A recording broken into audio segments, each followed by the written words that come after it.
Cité et du campus Sciences et Ingénierie. Bravo.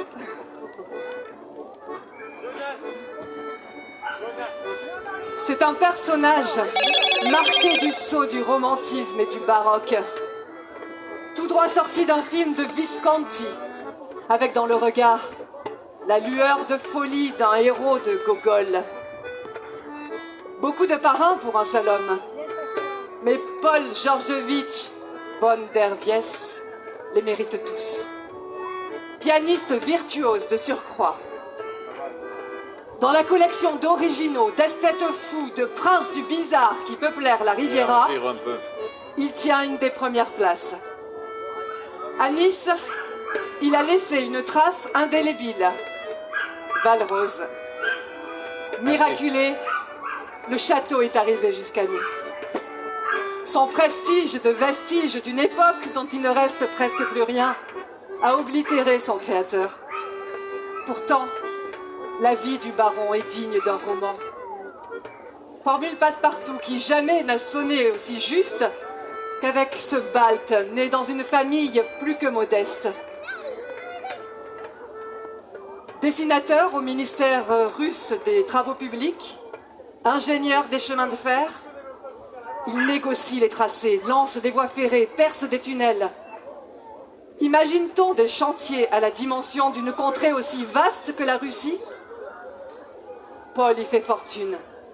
Une fortune à l'image du pays, colossale.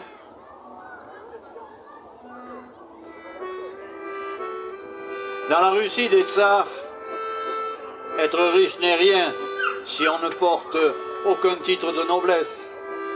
Mais ce sont là des choses qui trouvent un arrangement. C'est ainsi que Paul Georgevitch von der Wies est fait baron par le tsar Alexandre II.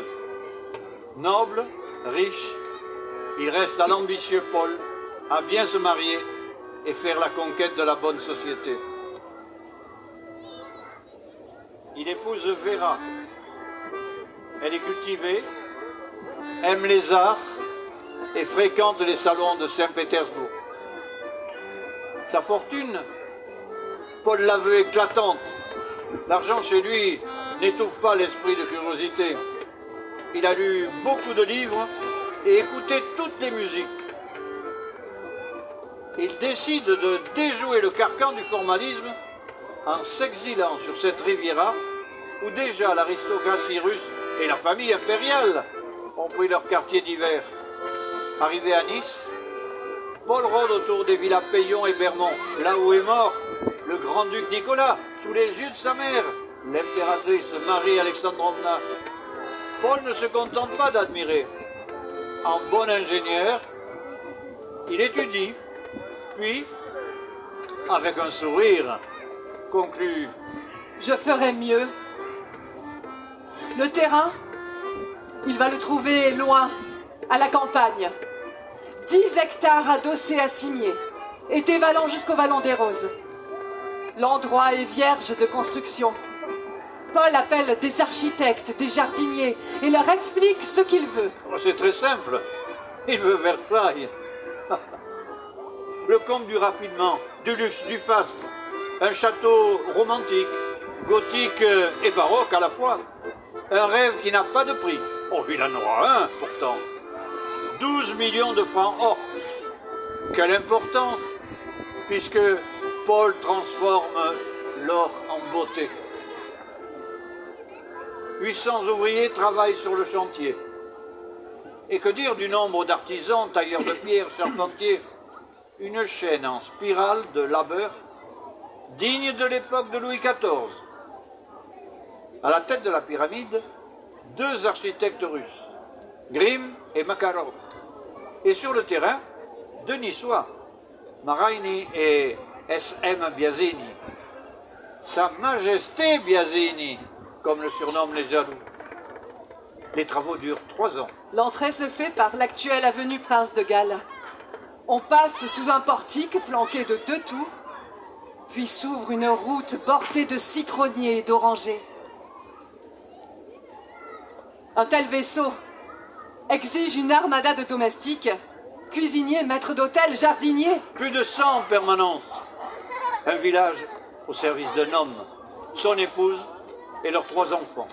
Une fois installé dans ses meubles en vieux chêne, une élégante collection de tableaux accrochés au mur, que fait Paul? Il attend la reconnaissance de la colonie russe émigrée.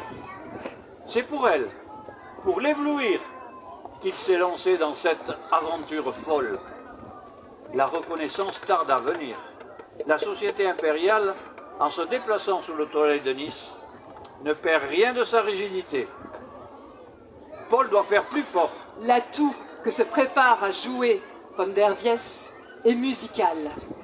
Il sait qu'en faisant venir à Valrose les plus grands concertistes, les chefs d'orchestre les plus renommés, la société qui lui tourne le dos sera forcée de changer d'attitude.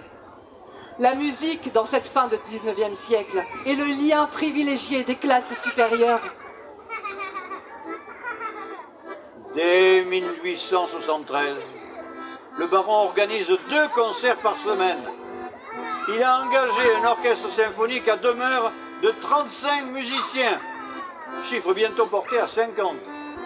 L'orchestre est placé sous la direction d'un chef hollandais, Joseph Hasselmans, recommandé par Mozart lui-même. Wagner. Le 11 février 1873, l'orchestre du baron joue la symphonie en une mineure de Beethoven. Un événement. L'assistance est constituée de ce qui se fait de mieux entre Cannes et Menton. Paul peut considérer qu'il a gagné son pari. Mais il lui faut une victoire écrasante. Il fait venir à Valrose les solistes les plus célèbres. Des carrosses entiers de musiciens gagnent le grand escalier à travers 2 haies de flambeaux tenus par de braves niçois déguisés, les uns en Suisse, les autres en hallebardiers. Les concertistes se bousculent dans ce château extravagant, entouré d'un parc à la dimension d'une petite ville, où chante la nuit une armée de crapauds. Tente de couvrir leur voix le violoniste Joseph Joachim, la cantatrice Adelina Patti. La Patti, pour se faire une idée, c'est comme si le baron avait fait venir à Valrose la Calas. Ah. La réputation de mélomane de von der Wies ne tarde pas à attirer la presse, friande du mélange de l'artistique et des mondanités. Le monde élégant souligne que Nice possède un des plus merveilleux orchestres du monde. Et la vie mondaine d'ajouter À Nice, l'orchestre de von der Wies peut être avantageusement comparé à celui de la chapelle impériale de Vienne. En 1878, le château s'agrandit, d'une salle de théâtre pouvant accueillir 400 spectateurs. C'est l'époque de la plus grande extravagance. Pour accueillir le grand-duc Nicolas et ses fils, le baron organise un dîner en musique de 60 couverts. À la fin du dîner, un feu d'artifice éclate au-dessus des frondaisons du parc. À Saint-Estan, von der Wies est un Fouquet qui, bien plus que la colère du roi Soleil, va déclencher le courroux du destin.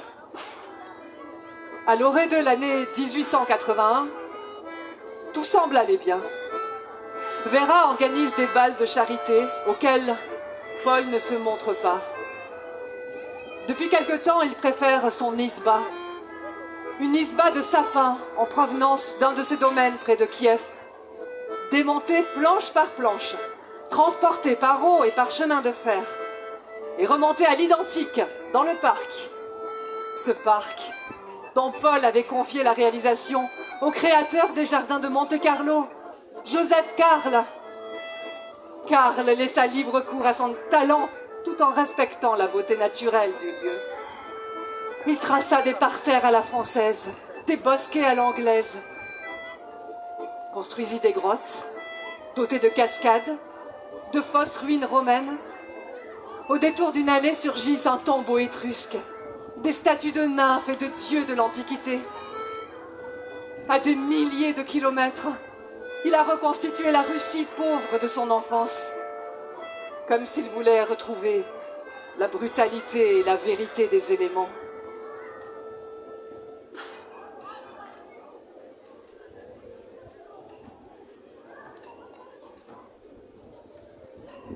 retour sur soi-même. Provoqué peut-être par la maladie de sa fille, âgée de 17 ans. Gamine pétillante, faisant du parc son domaine enchanté, profitant du train miniature construit pour elle et ses frères, canotant sur le lac au milieu des cygnes et des canards. Une enfance heureuse, et soudain cette maladie. Vera se rend à Bonn, en Allemagne, pour consulter un spécialiste. Puis ce télégramme alarmiste. Le baron quitte précipitamment son palais fou, l'œuvre de sa vie. Il ne le reverra plus.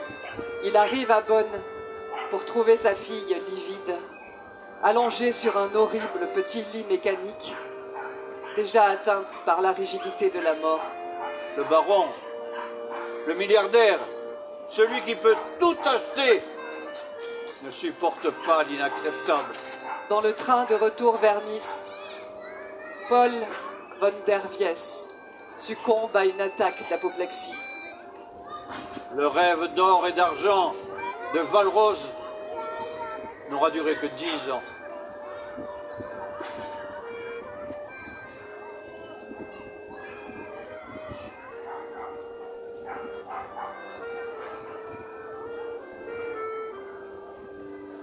Dommage qu'on ne puisse plus aller s'y promener librement. Il reste encore les journées du patrimoine et quelques rares occasions pour pouvoir se replonger dans ce qui fut le rêve d'un homme. Prochain rendez-vous, quartier Sainte-Hélène. Une villa atelier. 2 peintres au regard croisé. Père et fils. Créateurs des plus célèbres affiches du carnaval de Nice.